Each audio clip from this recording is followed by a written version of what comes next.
അതിന് തലേന്ന് ചങ്ങനാശ്ശേരിയിൽ പോയിട്ട് ട്രീറ്റ്മെന്റ് ചെയ്യുന്നതിന് മുമ്പും അവളുടെ വീട്ടുകാർ എന്നെ ഡെയിലി വിളിക്കാറുണ്ട്. അവളുടെ വീട്ടുകാരോ അല്ലെങ്കിൽ അവളോ ഒക്കെ വിളിക്കാറുണ്ട്. പിന്നെ നമ്മൾ കാണാൻ പോവാന്ന് പറഞ്ഞിട്ടുണ്ടെങ്കിൽ ചിലപ്പോ ഒരു രോഗാവസ്ഥയിൽ ഇരിക്കുന്ന ഒരാളുടെ അടുത്തേക്ക് നമ്മൾ പോകുമ്പോൾ പാലിക്കേണ്ട ചില മര്യാദകളുണ്ട്. ചിലപ്പോ ഇൻഫെക്ഷൻ വന്നേക്കാം. അപ്പൊ അതൊക്കെ കാരണം കൊണ്ടാണ് നമുക്ക് പോകാനായിട്ട് സാധിക്കാത്തത്.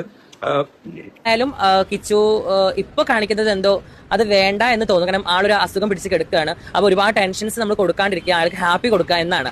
അപ്പോ ഇപ്പൊ അത് ചെയ്യണ്ടായിരുന്നു. ഇപ്പോ കിച്ചുവിനെ പറ്റി ഇന്നലെ സംസാരിക്കുമ്പോൾ അവൾക്ക് ആ എനർജി നിങ്ങൾ കണ്ടോ? കട്ടിലിന്റെ മുകളിൽ ഇരുന്നിട്ടുള്ള എനർജി. അവള് അഡ്മിറ്റ് ആയിട്ടുണ്ടായിരുന്നു ICU നിന്ന്. ICUലുള്ള ഒരു സ്ത്രീന്റെ കളിയായിരുന്നു ഇന്ന്. രേണുസുധിയുടെയും അൻഷാദിന്റെയും സകല ഉടായിപ്പുകളും പൊളിഞ്ഞിട്ടുണ്ട്. ഞാൻ ഇവിടെ കുറച്ച് കാര്യങ്ങളൊക്കെ വെച്ച് തരാം. അപ്പം ആദ്യം തന്നെ പറയട്ടെ, ഈ ഒരു അളിഞ്ഞ കോണ്ടന്റ് ഇഷ്ടമല്ലാത്ത, കേൾക്കാൻ ഇഷ്ടമല്ലാത്ത, കാണാൻ ഇഷ്ടമല്ലാത്ത ആളുകളൊന്നും കാണല്. കാരണം ഞാൻ ചെയ്യുന്ന എൻ്റെ ചാനലിലെ ഏറ്റവും വലിയ അളിഞ്ഞ ചീഞ്ഞ കോണ്ടന്റാണ് രേണുസുധി എന്നുള്ളൊരു കോണ്ടന്റ്. പിന്നെ ഈ ഒരു ലൂപ്പിനകത്ത് വീണ് പോയി കഴിഞ്ഞാൽ, ഈ ഒരു കോണ്ടന്റ് എടുത്തു കഴിഞ്ഞാൽ നമ്മൾ ചെയ്തു പോകും. അങ്ങനെ ഒരു ലൂപ്പാണ്, അങ്ങനെ ഒരു യൂണിവേഴ്സാണ് ഇത്. അപ്പോൾ ഞെട്ടിക്കുന്ന കുറച്ച് കാര്യങ്ങളൊക്കെയാണ് ഞാൻ ഇവിടെ ഷെയർ ചെയ്യാൻ പോകുന്നത്. രേണുസുധി അൻഷാദും കൂടെ കിച്ചുവിനെ കൊടുക്കാൻ വേണ്ടിയിട്ട് കുറേ പരിപാടികളുമായിട്ട് വന്നല്ലോ. തൂങ്ങിയെന്നോ വെട്ടിയെന്നോ മറ്റേ അറുത്തിട്ടെന്നോ എന്നൊക്കെ പറഞ്ഞിട്ട് കുറച്ച് കഥകളുമായിട്ട് വന്നല്ലോ. ഇത് ഒരു രേണുവിൻ്റെ ഈ പറഞ്ഞിട്ടുള്ള രേണുവും രേണുസുധിയുമായിട്ട് ബന്ധപ്പെട്ട് നിൽക്കുന്ന ആളുകളെ എല്ലാം കൂടെ കളിയെന്ന് വെച്ചാൽ കിച്ചുവിനെ സോഷ്യൽ മീഡിയയിൽ കൊണ്ടിട്ടിട്ട് ചീത്ത വിളിച്ച് തെറി വിളിപ്പിച്ച് അവനിപ്പം കുറച്ച് ഈ പറഞ്ഞിട്ടുള്ള കൊളാബും പരിപാടിയും പ്രൊമോഷനൊക്കെ ചെയ്യുന്നുണ്ട്. അത് ഇല്ലാതാക്കണം, അവനെ തകർക്കണം. അതിന് വേണ്ടിയിട്ടുള്ളൊരു കളിയാണ്. അപ്പോൾ ആദ്യം ഞാൻ പറയുകയാണ്, കിച്ചുവിനെ സപ്പോർട്ട് ചെയ്യുന്ന ആളുകൾ ഒന്ന് വീഡിയോ ലൈക്ക് ചെയ്യണം. അതുപോലെ നിങ്ങളുടെ അഭിപ്രായങ്ങൾ ഉറപ്പായിട്ട് കമൻറ്റ് ചെയ്യണം. ചാനൽ ആദ്യമായിട്ട് കാണുന്നുണ്ടെങ്കിൽ ചാനൽ സബ്സ്ക്രൈബ് ചെയ്ത് ഫോളോ ചെയ്ത് വയ്ക്കണം. ഇപ്പം മറ്റേ ലവനുണ്ടല്ലോ, ഇല്ല രേണു കയറി തൂങ്ങി എന്നൊക്കെ പറഞ്ഞ് അവൻ കണ്ട കാഴ്ചയാണ്, ആശുപത്രിയിൽ നിൽക്കുവാണ് എന്നൊക്കെ പറഞ്ഞിട്ട് കിച്ചുവിനെ വന്നിട്ട് പൂര തെറിവിളിയും അതുപോലെ വായു വരുന്നതൊക്കെ പറഞ്ഞല്ലോ. വായു വരുന്ന എന്തൊക്കെയാണ് അവൻ പറഞ്ഞത് കിച്ചുവിനെ പറ്റിയിട്ട്. അപ്പോൾ അവൻ വന്നിട്ട് ഇപ്പോൾ അവൻ്റെ ഒരു പുതിയൊരു ഓഡിയോ പുറത്തു വന്നിട്ടുണ്ട്. അത് ഞാൻ ഇവിടെ വെച്ച് തരാം, നിങ്ങളൊന്ന് കേട്ട് നോക്കേ. സത്യം പറഞ്ഞാൽ ഇവനെയൊക്കെ എന്തോ ചെയ്യണം അല്ലേ? ഇവനെ പറഞ്ഞിട്ട് കാര്യമില്ല. ഇവനെ ഈ PR പണി ഏൽപ്പിച്ച് നടക്കുന്ന ഈ രേണുവിനെ പറഞ്ഞാൽ മതി. ഒന്ന് ആലോചിച്ച് നോക്കിയേ, ഒരു അസുഖം വന്നിട്ട് ഒന്നടങ്കം സോഷ്യൽ മീഡിയ ഇവർ കാണിച്ചു കൂട്ടിയതിനെല്ലാം സോഷ്യൽ മീഡിയ ഇവർക്കെതിരെ സംസാരിച്ച് വിമർശിച്ച ആളുകൾ ഉൾപ്പെടെ ഇവർക്കൊരു അസുഖം വന്നെന്ന് പറഞ്ഞപ്പോഴത്തേക്ക് ഇവർക്ക് അതെല്ലാം മറന്നിട്ട് എല്ലാവരും സപ്പോർട്ട് ചെയ്ത് എല്ലാവരും സ്നേഹിച്ച് എല്ലാവരും സ്റ്റാറ്റസ് ഇട്ട് സ്റ്റോറി ഇട്ട് ഞാൻ വരെ ഇട്ടിട്ടുണ്ട്. നിങ്ങൾ എൻ്റെ പോസ്റ്റ് ചെയ്ത് നോക്കി കഴിഞ്ഞാൽ മനസ്സിലാവും. ഞാൻ വരെ ഇട്ടിട്ടുണ്ട്. ഞാൻ വരെ ഇവരെ വീഡിയോയ്ക്ക് അടിയിൽ കമൻറ്റ് ഇട്ടിട്ടുണ്ട്. എത്രയും പെട്ടെന്ന് സുഖം പ്രാപിക്കട്ടെ എന്നൊക്കെ പറഞ്ഞിട്ട്. കാരണം നമ്മൾ എന്തൊക്കെ പറഞ്ഞാലും, ഇനി എത്ര വലിയ കുറ്റം ചെയ്തെന്ന് പറഞ്ഞാലും, ഒരാളൊരു അസുഖം വന്ന് കിടക്കുന്ന സമയത്ത് അവനങ്ങ് ഇല്ലാതായി പോകണമെന്നൊരിക്കലും ആരും പറയത്തില്ല. അത് സുഖം പ്രാപിച്ച് വരട്ടെ, ഇനിയെങ്കിലും നന്നാവട്ടെ എന്നൊക്കെയാണ് നമ്മൾ പറയേണ്ടത്. പക്ഷേ ഇവിടെ രേണുസുധിക്ക് സോഷ്യൽ മീഡിയയിൽ രേണുസുധിക്ക് ഇങ്ങനെ നിലനിന്ന് പോകണം, കോണ്ടൻറ്റ്, പൈസ, ഇതൊക്കെയാണ് ഇവരുടെ മെയിൻ വിഷയം. പിന്നെ ഈ മനസ്സിനകത്ത് കിടക്കുന്ന ഒരു പക, വെറുപ്പ് ഉണ്ടല്ലോ, അതാണ് ഇപ്പോൾ കിച്ചുവിൻ്റെ കേസിനകത്ത് നമ്മളിപ്പോൾ പുറത്ത് കണ്ടത്. കിച്ചുവിൻ്റെ കേസിനകത്ത് നിങ്ങളൊന്ന് ആലോചിച്ച് നോക്കിയേ. ഇവിടെ കിച്ചുവിനെ കുറ്റം പറയുന്ന, കിച്ചു ഒന്ന് പോയി കണ്ടില്ല എന്ന് പറയുന്ന കുറ്റം പറയുന്ന ആളുകളോട് എനിക്കൊന്നേ പറയാനുള്ളൂ. രേണുസുധിയെ എത്രത്തോളം വെറുത്തിട്ടുള്ള ആളുകൾ വരെ ഈ രേണുസുധിക്ക് അസുഖമാണെന്ന് അറിഞ്ഞപ്പോഴത്തേക്ക് അവരതെല്ലാം മറന്ന് ക്ഷമിച്ചു രേണുസുധിയെ ചേർത്ത് നിർത്തുന്നൊരു കാഴ്ചയാണ് നമ്മൾ കണ്ടത്. അപ്പം അങ്ങനെ അത്രയും ജനങ്ങളെ വെറുപ്പിച്ചൊരു വ്യക്തിയായിരുന്നു രേണുസുധി. അങ്ങനെ ജനങ്ങൾ രേണുസുധി കാണിച്ചു കൂട്ടിയതിനെല്ലാം ജനങ്ങൾ അത് എല്ലാം മറന്നിട്ട് രേണുവിൻ്റെ കൂടെ സ്നേഹത്തോടെ നിന്നൊരു സമയം നമ്മൾ ആ അസുഖം വന്ന സമയത്ത് നമ്മളെല്ലാവരും കണ്ടതാണ്. എന്നിട്ടും രേണുവിന് എന്തുകൊണ്ട് കിച്ചുവിനോട് ക്ഷമിച്ചു കൊടുക്കാൻ പറ്റിയില്ല, കിച്ചുവിനെ വിളിക്കാൻ പറ്റിയില്ല. ഒരമ്മയെന്ന് പറഞ്ഞ് അവകാശപ്പെടുന്നുണ്ടല്ലോ. കിച്ചു വന്നില്ല, ശരി, കിച്ചു വന്നില്ലെങ്കിൽ ആ കിച്ചു വന്നില്ല എന്ന് പറഞ്ഞ് കിച്ചുവിനെ കരിവാരത്തേക്കാനെ കൊണ്ട് സോഷ്യൽ മീഡിയയിൽ ഒരു വീഡിയോ കൊണ്ട് ഇട്ടത് അത് മനഃപൂർവ്വമല്ലേ ചെയ്തത്. നേരെ മറിച്ച് ഈ കാണുന്ന കേരളത്തിൽ അല്ലെങ്കിൽ ഈ മലയാളികൾ ഒന്നടങ്കം രേണുസുധിയെ വിമർശിച്ച ആളുകൾ രേണുസുധിയെ സപ്പോർട്ട് ചെയ്ത് രംഗത്ത് വന്നിട്ടുണ്ടായിരുന്നു. രേണുസുധി ചെയ്തതിനെല്ലാം ഈ പറഞ്ഞിട്ടുള്ള രേണുസുതി ചെയ്തതിനെല്ലാം അവരൊരു പോട്ടെ സാരമില്ല, ഇപ്പോൾ അവർക്കൊരു അസുഖമല്ലേ എന്ന് പറഞ്ഞ് രംഗത്ത് വന്ന ആളുകളുടെ ഒരു മാനസികാവസ്ഥ അല്ലെങ്കിൽ അവരൊരു മനസാക്ഷി പോലും ഇവർ ഈ കിച്ചുവിനോട് കാണിച്ചില്ലല്ലോ. എന്നാൽ കിച്ചു ഇത്രയും നാളും 11 വയസ്സ് തൊട്ട് അവനെ ഞാൻ വളർത്തിയതല്ലേ, പോട്ടെ, അവന് ചിലപ്പോൾ കൊച്ചു പയ്യൻ, ചിലപ്പം അവനിക്ക് എന്തെങ്കിലും പക്വതയില്ലായ്മയായിരിക്കാം, ചിലപ്പം അറിവില്ലായ്മയായിരിക്കാം. ഇനി അറിവുണ്ടെന്ന് പറയുന്നുണ്ടെങ്കിലും ഇല്ലെന്ന് പറയണമെങ്കിലും രേണുവിൻ്റെ അത്രയും പക്വതയൊന്നും എന്തായാലും അവനിക്ക് കാണത്തില്ലല്ലോ. അപ്പോൾ അതൊക്കെ പുറത്ത് കൊടുക്കേണ്ടത്, അല്ലെങ്കിൽ വന്നില്ല എന്ന് പറഞ്ഞിട്ട് അവനെ അങ്ങോട്ടൊന്ന് വിളിക്കേണ്ടതൊക്കെ രേണുവിൻ്റെ ഉത്തരവാദിത്തമാണ്. അത് രേണുവിന് മാത്രം സാധിക്കുന്നൊരു കാര്യമാണ് അതൊക്കെ, മനസ്സിലായോ? പിന്നെ എൻഡ് ഓഫ് ദി ഡേ ഒരു അമ്മയും മകനും എന്നുള്ളൊരു സംഭവം അവിടെ എല്ലായിടത്തും വരും. ഇനി എന്തൊക്കെ പറഞ്ഞാലും എത്രയൊക്കെ അങ്ങോട്ടും ഇങ്ങോട്ടും വിമർശിച്ചാലും അവസാനം ഒരു അമ്മയും മകനും എന്നൊരു ബോണ്ട് അവിടെ വരും. ഇപ്പം രേണുവിനെ പോയി കിച്ചു കാണുന്നതും രേണു അതൊക്കെ മറന്ന് കിച്ചുവിൻ്റെ അടുത്ത് സംസാരിക്കുന്നതും കെട്ടിപ്പിടിക്കുന്നതും സ്നേഹത്തോടെ അവർ സംസാരിച്ച് പിരിക്കുന്നതൊക്കെ ഒരു വീഡിയോ ഇട്ട് കഴിഞ്ഞാൽ ഈ ആളുകൾ വിമർശനങ്ങൾ അങ്ങോട്ടും ഇങ്ങോട്ടുള്ളതൊക്കെ തീരാവുന്നേ ഉള്ളൂ. അതാണ് ഞാൻ പറഞ്ഞത്, എൻഡ് ഓഫ് ദി ഡേ അവരൊരു അമ്മയും മകനുമാണ്. അങ്ങനെ ആളുകൾ ചിന്തിക്കും. ഇനി ഞാനിവിടെ ആ അൻഷാദ് എന്ന് പറയുന്നവൻ്റെ വോയിസ് വെച്ച് തരാം.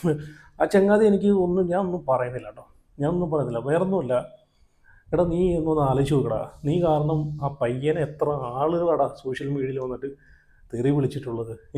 ആ ഓരോ തെറിയും നിനക്ക് കിട്ടിയ തെറികളാണ്, അവനിക്കല്ല പോയിട്ടുള്ളത്. ആ ഓരോ തെറികളും ആളുകൾ നിന്നെ വിളിച്ചേക്കുന്ന തെറികളാണ്.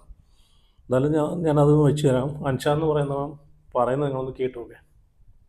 ഈ രേണുവിനെ രാവിലെ അഡ്മിറ്റ് ചെയ്യുന്നതിന് മുമ്പ് അവർ ഹോസ്പിറ്റലിലേക്ക് ഇറങ്ങുന്നതിന് മുന്നും അതിന് തലേന്ന് ചങ്ങനാശ്ശേരിയിൽ പോയിട്ട് ട്രീറ്റ്മെന്റ് ചെയ്യുന്നതിന് മുമ്പും അവളുടെ വീട്ടുകാർ എന്നെ ഡെയിലി വിളിക്കാറുണ്ട്. അവളുടെ വീട്ടുകാരോ അല്ലെങ്കിൽ അവളോ ഒക്കെ വിളിക്കാറുണ്ട്, ഞങ്ങൾ തമ്മിൽ സംസാരിക്കാറുണ്ട്.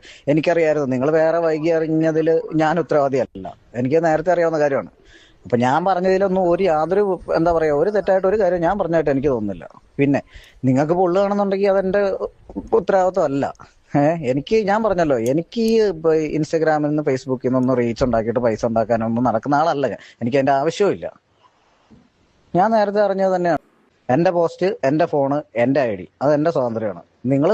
അതെ സെയിം അതേപോലെ തന്നെ നിങ്ങൾക്കും. പിന്നെ വേറൊരു കാര്യം കൂടെ ഓപ്പൺ ആയിട്ട് പറയാമല്ലോ, ഞാനെന്ത് പോസ്റ്റ് ചെയ്യണം ഏത് പോസ്റ്റ് ചെയ്യണം എന്നത് എന്റെ ഇഷ്ടമാണ്. നിങ്ങളിപ്പോൾ പറഞ്ഞല്ലോ നിങ്ങളുടെ ഇഷ്ടമാണ്.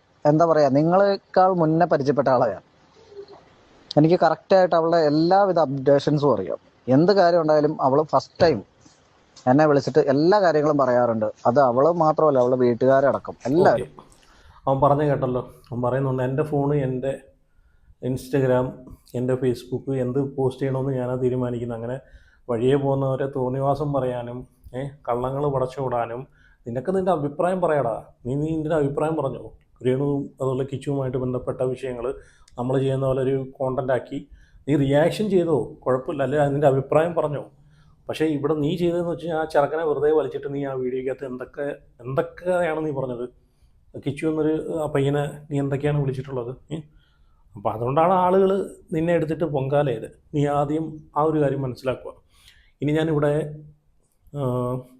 മറ്റേ ജാസി എന്ന് പറയുന്നുണ്ടല്ലോ, ഇപ്പം അവൻ്റെ ഒറിജിനൽ പേരൊന്നും എനിക്കറിയത്തില്ല. സോഷ്യൽ മീഡിയയിൽ ഇങ്ങനെ കുറേ ആളുകളുണ്ട് ഈ രേണുവിനെ താങ്ങി നടക്കാനും. രേണു ഇതുപോലുള്ള, സത്യം പറഞ്ഞാൽ ഇവരൊക്കെയാണ് ഈ രേണുവിനെ വീണ്ടും വീണ്ടും ഈ ഒരു പടുകുഴിയിലോട്ട് കൊണ്ട് ചാടിക്കുന്നതും ആളുകളെ വെറുപ്പ് ഇങ്ങനെ സമ്പാദിപ്പിച്ച് കൊടുത്തുകൊണ്ടിരിക്കുന്നതും. മനസ്സിലായോ? അവർക്കൊരു കൂട്ടായിട്ട് തെരുവിളി കേൾക്കാൻ ഒരാൾ വേണം. അതാണ് ഈ യൂണിവേഴ്സിലെ പ്രശ്നം. അല്ലെ നേരെ മറിച്ച് അവർക്ക് പറഞ്ഞു കൊടുക്കാം, രേണു നീ നിൻ്റെ കാര്യം നോക്കി, നീ അസുഖമാണ്, സമാധാനമായിട്ട് നീ സന്തോഷിച്ച് നീ പോ, ഇടയ്ക്ക് നിൻ്റെ ഓരോ റീൽസും കാര്യങ്ങളും ഇട്ട് നീ അങ്ങ് പോ. ഇത് രേണുസുതിയെ ഇവർ ചുമ്മാ അതൊന്നും പറഞ്ഞു കൊടുത്ത് ഇവരും കൂടെയാണ് നശിപ്പിച്ച് വെച്ചേക്കുന്നത്. അതാണ് ഇത് ഏറ്റവും വലിയ പ്രശ്നം. എന്തായാലും ഞാൻ ആ ജാസി എന്ന് പറഞ്ഞ അവൻ്റെ ഒരു വീഡിയോ കൂടെ ഞാൻ ഇവിടെ വെച്ച് തരാം. സത്യം പറഞ്ഞ് ഇവൻ ഇത് പരിപൂർണമായിട്ട് ഇത് പെണ്ണായോ എന്ന് എനിക്കറിയത്തില്ല. പക്ഷെ എന്തൊക്കെ പറഞ്ഞാലും ഒന്ന് നോക്കിയേ, നമ്മൾ ഈ ഭൂമി മലയാളത്തിൽ എന്തൊക്കെ നമ്മൾ കാണണം, എന്തൊക്കെ നമ്മൾ കണ്ട് മരിച്ചു പോകണമെന്ന് ആലോചിച്ച് നോക്കിയേ. ഇതൊക്കെ കാണണമെന്നുള്ള ഓർക്കുമ്പോഴത്തേക്ക് സോഷ്യൽ മീഡിയയിൽ ഇങ്ങനെ കുറേ അപരാധങ്ങൾ അല്ലേ. അപ്പം ഞാൻ ജാസി എന്ന് പറയുന്ന അവൻ്റെ ഒരു ക്ലിപ്പ് വെച്ചുതരാം, അവൻ പറയുന്നതൊന്ന് കേട്ട് നോക്കേ. എന്തൊക്കെയായാലും കിച്ചു ഇപ്പൊ കാണിക്കുന്നത് എന്തോ അത് വേണ്ട എന്ന് തോന്നുന്നു. കാരണം ആളൊരു അസുഖം പിടിച്ച് കിടക്കുകയാണ്. അപ്പോൾ ഒരുപാട് ടെൻഷൻസ് നമ്മൾ കൊടുക്കാണ്ടിരിക്കുക, ആൾക്ക് ഹാപ്പി കൊടുക്കുക എന്നാണ്. അപ്പോൾ ഇപ്പൊ അത് ചെയ്യണ്ടായിരുന്നു, മോൻ ഇപ്പൊ അത് ചെയ്യണ്ടായിരുന്നു എന്ന് തോന്നി എനിക്ക്. അല്ല, ഞാൻ രേണു എന്റെ വളരെ ക്ലോസ് ഫ്രണ്ടാണ്. ഞങ്ങളെ ഫ്രണ്ടാണ് രേണുവിന്റെ മാനേജർ കരിഷ്മയുടെ വീട്ടിൽ ഞങ്ങൾ പല സമയങ്ങളിൽ ഞങ്ങൾ ഫുഡ് ഉണ്ടാക്കിയിട്ട് ഒരുമിച്ച് ഞങ്ങളൊക്കെ നിന്നിട്ടുണ്ട്. ആ സമയത്തൊക്കെ കിച്ചു വിളിക്കുന്നത് ഞാൻ കണ്ടിട്ടുണ്ടായിരുന്നു. രേണുസുതി പേയ്മെന്റ് അയച്ചു കൊടുക്കുന്നതും ഞാൻ എന്റെ കണ്ണുകൊണ്ട് കണ്ടിട്ടുണ്ട്. അത് ഇല്ലാന്ന് പറഞ്ഞാൽ അത് മോശമാണ്. കാരണം അത് ഞാൻ കണ്ട വ്യക്തിയാണ്. അതെനിക്കല്ല, പക്ഷെ രേണുസുതി ക്യാഷ് കൊടുത്തിട്ടുണ്ട്. ഗൂഗിൾ പേയിൽ ക്യാഷ് കൊടുക്കുന്നത് വളരെ വ്യക്തമായിട്ട് ഞാൻ കണ്ടിട്ടുണ്ട്. ഇത് എല്ലാം വന്നിട്ട് കിച്ചുവിന്റെ മെക്കിട്ടാണ് കയറുന്നത്. കിച്ചു അത് ചെയ്യേണ്ടായിരുന്നത്. ആ കിച്ചുവിനെ കൊണ്ട് ചെയ്യിപ്പിച്ച ആരാണ്? ചെയ്യിപ്പിച്ച രേണു. അപ്പൊ നിങ്ങൾ എന്തുകൊണ്ട് രേണു അത് ചെയ്യേണ്ടായിരുന്നു? അങ്ങനെ ഒരു വീഡിയോ ഉണ്ടായിരുന്നു, നിങ്ങൾ ആരും പറയുന്നില്ല. രേണു അങ്ങനെ ഒരു വീഡിയോ കൊണ്ടിട്ടിട്ട് ആ ചെറുക്കന് ഇല്ലാത്ത പ്രഷറും വരുത്തി എവിടുന്ന് എല്ലാ പ്രഷറും കാര്യങ്ങളും. എന്തുകൊണ്ട് നീ എവിടെ ഒരു കിച്ചുവുമായിട്ട് ബന്ധപ്പെട്ട ഒരു വീഡിയോ കണ്ടാലും അതിൻ്റെ അടിയിൽ വന്ന് എന്തുകൊണ്ട് നീ രേണുവിനെ കാണാൻ പോകുന്നില്ലടാ, നാണം ഉണ്ടോടാ എന്നൊക്കെ ചോദിച്ചുകൊണ്ട് എത്ര മോശപ്പെട്ട കമൻറ്റുകളാണ്. അപ്പോൾ ഇതൊക്കെ ഫേസ് ചെയ്യണം. ഇത് മാത്രമല്ല, പബ്ലിക്കിൽ ഇറങ്ങുമ്പോഴത്തേക്ക് കാണുന്ന ആളുകൾ ചോദിക്കും, കിച്ചു നീ നിൻ്റെ അമ്മയെ കാണാൻ, രേണുവിനെ അമ്മയെ കാണാൻ എന്താടാ പോവാത്തതെന്നൊക്കെ പറഞ്ഞിട്ട്. അപ്പോൾ ഇങ്ങനെ വിമർശനങ്ങൾ കേട്ട് ലാസ്റ്റ് സഹിച്ചുണ്ടല്ലോ, അവൻ അത്രയും കട്ട നെഗറ്റീവ് ആയപ്പോഴത്തേക്ക് അവൻ കുറച്ച് പൈസയും കാര്യങ്ങളും സമ്പാദിക്കാൻ തുടങ്ങിയ സമയത്താണ്, ഈ പ്രൊമോഷനും കാര്യങ്ങളും ചെയ്യുന്ന സമയത്താണ് ഇങ്ങനൊരു സംഭവം കൊണ്ടിട്ടത്. ഇത് കുരു എന്ന് പറയുന്ന സാധനമുണ്ട്, കുരു പൊട്ടൽ. ഞാൻ ഉണ്ടാക്കാതെ നീ ഉണ്ടാക്കണ്ടടാ എന്നുള്ളൊരു ഇതുണ്ടല്ലോ. രേണുസുതി നോക്കുമ്പോഴത്തേക്ക് രേണുസുതിക്ക് ഇപ്പം പ്രൊമോഷൻ ഇല്ല, കൊളാവില്ല, ഒരു ചപ്പില്ല, ചവറില്ല, മണ്ണാങ്കട്ടയില്ല. ഇവർ നോക്കുമ്പോഴത്തേക്ക് എന്താ, അവിടെ പോയി നല്ല പൈസ ഉണ്ടാക്കുന്നുണ്ട്, ഇനാഗുറേഷൻ പ്രൊമോഷൻ. അങ്ങനെ നീ ഉണ്ടാക്കണ്ടടാ, നിനക്കുള്ള പണി ഞാൻ തരുന്നുണ്ടടാന്ന് പറഞ്ഞൊരു പണി കൊടുത്തു, അത്രയേ ഉള്ളൂ. അതാണ് ഞാൻ പറഞ്ഞത്, ഈ അസുഖം വരുന്ന സമയത്തെങ്കിലും രേണു നിങ്ങളുടെ മനസ്സിൽ ആ ഒരു വേഷം, ഈ ഒരു പക, ഇതൊക്കെ ഒന്ന് പോയിസൺ, ഇതൊക്കെ ഒന്ന് മാറ്റിക്കളാട്ടോ. മാറ്റിക്കളഞ്ഞ് സന്തോഷമായിട്ട് ആ അസുഖത്തിൽ നിന്ന് മോചിതയായിട്ട് പുറത്തോട്ട് വന്നിട്ട് നല്ല രീതിയിൽ ജീവിക്കുക കേട്ടോ, ആളുകളെ കൊണ്ട് ഇതൊക്കെ പറയിപ്പിക്കാതെ. ഓക്കെ, എന്തായാലും ഞാനിവിടെ ഇനി നമ്മുടെ ബിഗ് ബോസിൽ പോയിട്ടുള്ള പിന്നെ ഈ ജാസി എന്ന് പറയുന്ന ഇവനൊരു കാര്യം കൂടെ പറയുന്നുണ്ട്.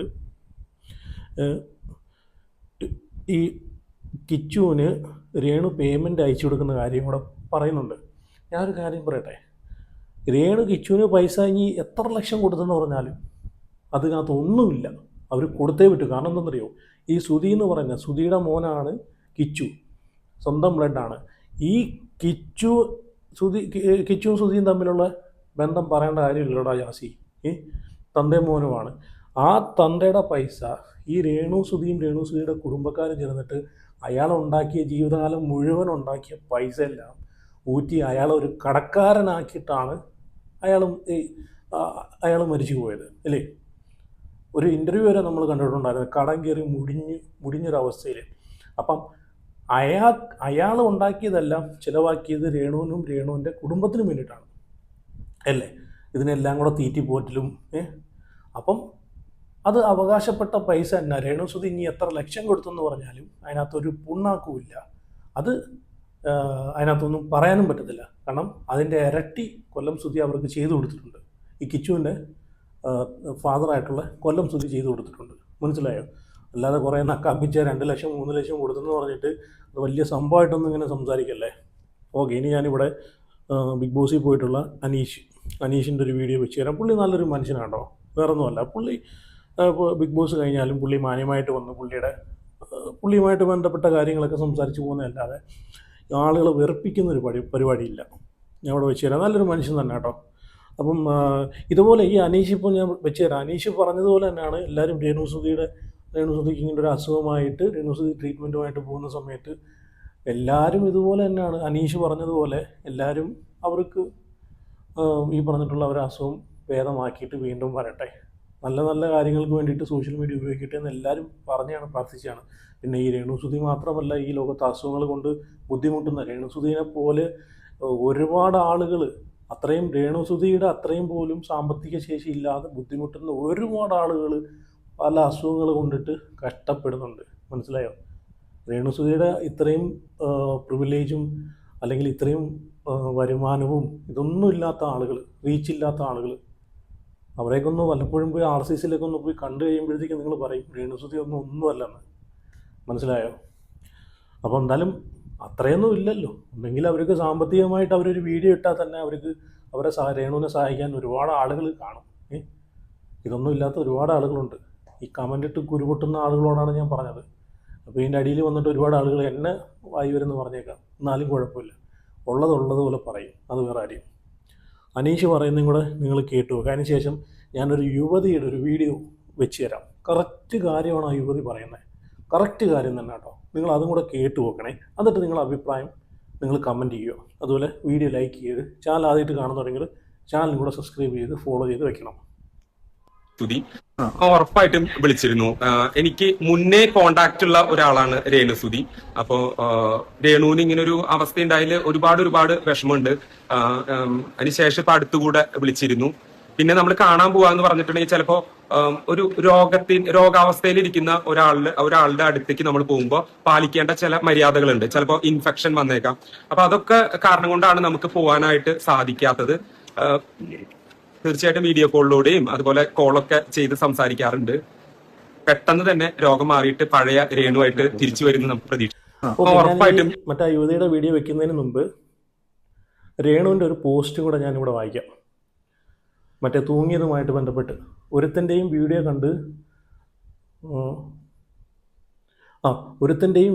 കണ്ട് മനം നൊന്ത് മനം നൊന്ത് തൂങ്ങാൻ ചെയ്യാൻ ശ്രമിക്കുന്നവൾ അല്ല ഈ രേണു സുധി. പണ്ട് ഈ ചെയ്തതിന് അങ്ങനെ എന്തുവാടെ ഇത് ചെയ്യുന്നത്? എഴുതാൻ പോലും അറിയത്തില്ല ഇവർക്ക്. ഇൻസ്റ്റയിൽ ഒരു സ്റ്റോറി ഇട്ടേക്കുന്നത്, പണ്ട് ഈ ചെയ്തതിന് അങ്ങനെ ആണേ. എന്തായാലും നിങ്ങളൊരു കാര്യം മനസ്സിലാക്കണം. നിങ്ങളുടെ ഭാഗത്തുനിന്ന്, അല്ലെങ്കിൽ നിങ്ങളല്ല ഇത് പ്ലാൻ ചെയ്ത് അൻഷാദിനെ കൊണ്ട് ചെയ്യിപ്പിച്ചെന്ന് നിങ്ങൾ ഇതുവരെ പറഞ്ഞിട്ടില്ല. എന്തുകൊണ്ടെന്ന് അവനിക്കെതിരെ നിങ്ങൾ സംസാരിച്ചില്ല? വല്ലവനും വന്ന് ഇങ്ങനെ ഒരു വീഡിയോ ഇട്ടപ്പോഴത്തേക്ക് അതിൻ്റെ പേരിൽ കിച്ചുവിന് ഒരുപാട് വിമർശനങ്ങളും കുത്തുവാക്കുകളും കേൾക്കേണ്ട വന്നു. നിങ്ങൾ എന്തുകൊണ്ട് അതിനെ പ്രതികരിച്ചില്ല? അപ്പം നിങ്ങൾ ഉൾപ്പെടെ ചെയ്ത വേലയാണിത്. ഓക്കെ, ഞാൻ ഇവിടെ കുറേ സ്റ്റോറിയൊക്കെ ഇടുന്നുണ്ട്. പുള്ളിക്കാരിയുടെ ഫോണൊക്കെ ഹാൻഡിൽ ചെയ്യുന്നതെന്ന് അതിലൂടെ തന്നെ നമുക്ക് മനസ്സിലാക്കാം. ഇനി ആ യുവതിയുടെയും കൂടെ വീഡിയോ ഞാൻ ഇവിടെ വെച്ച് തരാം. അതിനുശേഷം ഞാനിവിടെ അതിനുശേഷം നിങ്ങൾ അഭിപ്രായങ്ങൾ കമൻറ്റ് ചെയ്താൽ മതി കേട്ടോ. അപ്പോൾ നിങ്ങൾ വീഡിയോ കണ്ടോക്കെ. സീസൺ വൈസ് പിരിവ് നടക്കുന്ന രേണു സുധിയാണ് ഇന്നത്തെ ടോപ്പിക്. കണക്ക് അവള് 3-4 ദിവസം മുമ്പേ ഒരു വീഡിയോ ഇട്ട് അനക്ക് തീരെ മെമ്മറി ലോസ് ആയിക്കൊണ്ടിരിക്കുന്ന, ടേസ്റ്റ് ഇല്ല, അനക്ക് വേദനകളാണ്, അങ്ങനെ ഇങ്ങനെ ഒച്ചയെ വരുന്നുണ്ടല്ലോ അവളെ അഭിനയം. ഇപ്പോ കിച്ചുവിനെ പറ്റി ഇന്നലെ സംസാരിക്കുമ്പോൾ അവൾക്ക് ആ എനർജി നിങ്ങൾ കണ്ട, കട്ടിലിന്റെ മുകളിൽ ഇരുന്നിട്ടുള്ള എനർജി. അവള് അഡ്മിറ്റ് ആയിട്ടുണ്ടായിരുന്നു ഐസിയുവിൽ നിന്ന്. ഐസിയുവിലുള്ള ഒരു സ്ത്രീന്റെ കളിയായിരുന്നു ഇന്നലെ. അവള് വെറും അഭിനയ. ഈ ക്യാൻസർ എന്ന് പറഞ്ഞതും it is not true, it is a fake. അവൾക്ക് കുറച്ച് കളക്ഷൻ ആവണം, ബിക്കോസ് സബ്സ്ക്രിപ്ഷനിലോട്ട് ആൾക്കാർ കുറഞ്ഞിട്ടുണ്ടാവും. ഇവള് കാട്ടുന്നത് എന്ത്? റിപ്പീറ്റഡ്ലി അറപ്പാവുന്ന സാധനങ്ങളാ. സബ്സ്ക്രിപ്ഷൻ എടുത്ത ആൾക്കാർ വെച്ചിട്ട് എന്തെങ്കിലും നല്ലതെല്ലാം കാണുന്നു, പക്ഷെ കണ്ടു നോക്കിയപ്പോ അവര് വിളിച്ചിട്ടുണ്ടാവും അയ്യോ. എന്നു വെച്ചാ അത്രക്കും അറമ്പറ്റ ആൾക്കാരൊന്നുമില്ല നമ്മളെ നാട്ടില്. ഈ ഗതികെട്ട ആൾക്കാരും ഇങ്ങനത്തെ ചീപ്പ് ഇതെല്ലാം കാട്ടിക്കൂട്ടുന്നത് കാണാൻ വേണ്ടിട്ട്. കിച്ചു പറഞ്ഞാലും ഞാൻ നിർത്തിയെന്നിരുന്നു. നീ പഠിച്ചോൻ വന്ന് പറഞ്ഞാലും നീ നിർത്തുന്ന സൈസല്ല. നിനക്ക് വെറും പൈസ വേണ്ടു. നീ പൈസക്ക് വേണ്ടി എന്ത് തോണ്ടിത്തരം ചെയ്യും. അവള് മൊട്ടയടിച്ചത് ബിഗ് ബോസിൽ നിങ്ങൾ കണ്ടില്ലേ, പെയിൻ അരിക്കുന്നെന്ന്. അത്രക്കും വൃത്തിയിട്ട ജന്തുവാണ്. തല നിറയെ പെയിൻ ആയിട്ടുണ്ടാവും. ബിക്കോസ് ഇപ്പൊ ഭയങ്കര ബിസി അല്ലേ. അതുകൊണ്ട് ഞാൻ ആ ഡ്രിങ്കേ കഴിക്കുള്ളൂ, ഈ ഡ്രിങ്കേ കഴിക്കുള്ളൂ. എവിടെ പോയി അതെല്ലാം? സോ ഇവൾക്ക് വേണ്ടി ഡൊണേറ്റ് ചെയ്യുന്ന ആൾക്കാർ ഒരു 1000 പ്രാവശ്യം ആലോചിക്കണം. ബിക്കോസ് അർഹതപ്പെട്ട ആൾക്കാരുണ്ട്. ഏറ്റവും അധികം ഇൻസൾട്ട് ആയത് ആർക്കാന്നറിയാം? സുധീന്റെ ഫാമിലിക്കാണ്. കിച്ചുവിന്റെ അച്ഛന്റെ പേരാണ് ഇന്ന് നശിച്ചു പോയിട്ടുള്ളത്. കുട്ടിച്ചോറാക്കിയ ആ പേര് അവള്. സുധീന്റെ പേര് വെച്ചിട്ട് അവള് ഇന്ന് എന്തെങ്കിലും ഉണ്ടെങ്കിൽ അത് അവൾക്ക് കിട്ടിയിട്ടുള്ളത്. അല്ലാണ്ട് അവളെ കാട്ടിക്കൂട്ടലല്ല. അയ്യോ ഒരു വീടോ അല്ലേ, വിധവയായിപ്പോയില്ലേ എന്ന് വിചാരിച്ചിട്ട് ആൾക്കാർ ഹെൽപ്പ് ചെയ്യുന്നുണ്ടാവുക. പക്ഷെ ഇനി ദയവ് ചെയ്തിട്ട് ചെയ്യരുത്. പിന്നെ അന്റെ വീഡിയോക്ക് വന്നിട്ട് ബാഡ് കമന്റ്സ് ഇടുന്ന ആൾക്കാർ അവളാക്കാട്ടിയും വലിയ തേർഡ് റേറ്റ്സ് ആണെന്ന് ഞാൻ പറയാം. ബിക്കോസ് അങ്ങനത്തെ ആൾക്കാരെ സപ്പോർട്ട് ചെയ്യുന്ന ആൾക്കാരെ മെന്റാലിറ്റി അവളാക്കാട്ടിയും വേഴ്സ്റ്റ് ആയിരിക്കും. ആൻഡ് നിങ്ങളെ ബാഡ് കമന്റ്സിനൊന്നും I just don't care. Okay.